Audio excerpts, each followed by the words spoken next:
Prince William has finally snapped. Enough is enough. He has told friends he will strip Meghan Markle of the HRH title. What if the royal family's most rebellious couple just got checkmated by the very system they once thought they'd outsmarted?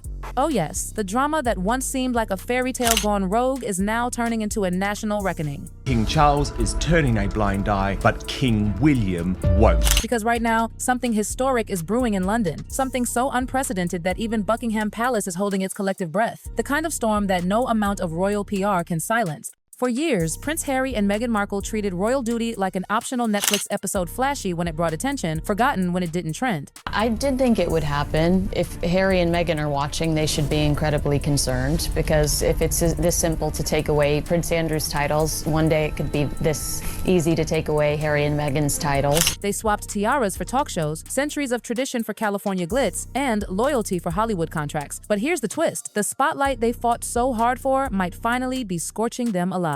But wanting to exploit their royal titles, I think it stinks. Let them go off and be, celebrities, that's fine. But don't do it in the name of our royal family. Because now, that very light they once basked in has turned into a harsh interrogation lamp. And according to whispers that have spilled from private corridors, straight into British headlines, the UK Parliament isn't just gossiping about the Sussexes anymore, it's moving. And not just moving symbolically. No, this time, it's serious. Prince Harry, Meghan Markle and their children could be set to lose their royal titles. Real lawmakers, real legislation, and a very real threat to erase the royal titles that keep the Duke and Duchess brand alive. The irony? It's not the crown coming for them this time, it's democracy itself. Prince William has in the past fortnight seized control of the British monarchy from a weak and dying King Charles, and that spells very bad news for Prince Harry, Meghan Markle, Archie and Liv. For a couple that shouted about freedom, this might be the most expensive taste of it yet. Imagine no palace perks, no royal protection, no Your Grace greetings. Just two former royals in Montecito with fading fame and a postcode that screams California, not Windsor. And it's brutal because this isn't some revenge plot from the throne. This is Parliament stepping in to do what King Charles hasn't dared to, draw the line. Once that line is crossed, there's no coming back. The question isn't if they'll lose those titles, it's when. So trust me, Harry and Meghan right now should be very afraid, because it is a matter of when, not if. Picture waking up one morning and realizing the most powerful monarchy on earth just got outplayed by its own parliament. That's exactly what's unfolding right now under the Gothic ceilings of Westminster. A quiet storm with thunder loud enough to shake royal foundations. Lawmakers are preparing to do what no one ever thought possible, strip Prince Harry and Meghan Markle of their royal titles. And here's the kicker, they might not even need King Charles's permission to do it. For centuries, Parliament never dared touch the sanctity of royal privilege. It was sacred, untouchable, as if wrapped in invisible velvet gloves. But the patience of Britain's establishment has snapped like a fine teacup cracking in the middle of a scandalous dinner. What began as whispers behind closed doors has turned into full-blown debate. The question echoing across Westminster's marbled halls, if you use your titles for fame and fortune while trashing the institution they come from, why should you keep them? Terrible news for Harry and Meghan here is that William can now take away everything, their titles, without an act of Parliament. And that's the real twist. This isn't palace drama or sibling rivalry anymore. This is constitutional vengeance disguised as parliamentary reform. A growing faction of MPs has joined forces behind a new bill that could finally break the link between royal privilege and personal profit. In their eyes, the monarchy's survival depends on setting boundaries, and Harry and Meghan are standing right on that fault line. Behind every polite speech and polished suit, one burning question lingers. If two people can turn royal heritage into a Hollywood franchise, then what does royal even mean anymore? But wait, the most shocking part? The quiet palace figures secretly backing this political uprising, their influence runs deeper than anyone realizes. HRH is only given to working royals, senior members of the royal family, because it denotes a level of respect in the public, and also it's not a financial thing. Working royals do not profit, they do not use their names to make money. It's an honor to have an HRH. This showdown didn't erupt overnight. Oh no, the road to this moment has been paved with 4 chaotic years of scandal, interviews, and media wars that even Netflix couldn't script better. What began as a storybook love affair quickly devolved into a global soap opera. One explosive interview, one tell-all memoir, and suddenly the royal family's private pain was streaming in 4K for the world to binge.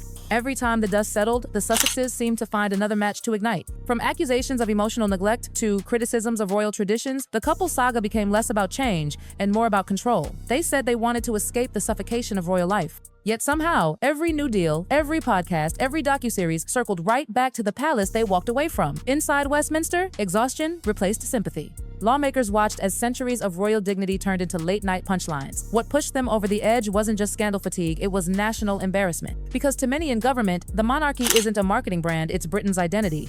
And the Sussex Circus, as it's now dubbed by insiders, made that identity look fragile. So when whispers began about stripping their titles, it wasn't about cruelty, it was about damage control. The public image of the crown had been stretched, mocked, monetized, and Parliament had had enough.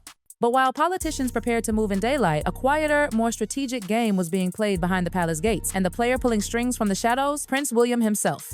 Yes, forget the calm composure and the picture-perfect royal charm. Insiders whisper that William's patience ran out long before Parliament's did. For years, he's watched the monarchy drag through headlines and talk shows, and now the future king is reportedly done staying silent.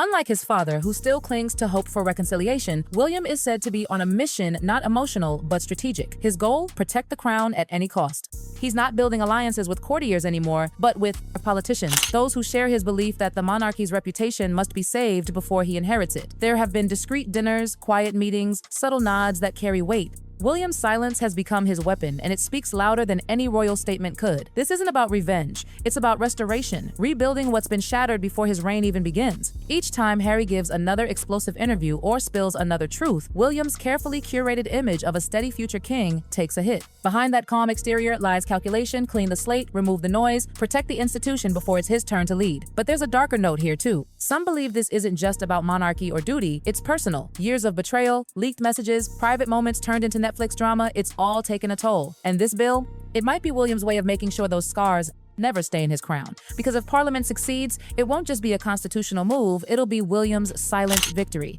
For Meghan Markle, this isn't just a royal scandal, it's a brand crisis. Every glossy magazine cover, every high-profile collaboration, every headline that spelled Duchess of Sussex, all of it has been built around that golden label. It's not just a title, it's her trademark, her identity, her entire empire. And now, that title sits on the edge of a guillotine. Insiders describe a wave of panic rippling through Montecito. Private meetings, frantic calls with lawyers, PR strategists scrambling to rewrite her future. Because if that Duchess disappears, so does the royal sheen that turned her name into a billion-dollar persona. She built her empire on the illusion of modern royalty, relatable yet regal, rebellious yet refined. Take away the title, and what's left? Just Meghan. And that doesn't sell the same way. Behind the smiles and polished speeches, tension is said to be boiling. Deals tied to her royal identity are now hanging by a thread. Future projects might lose their allure.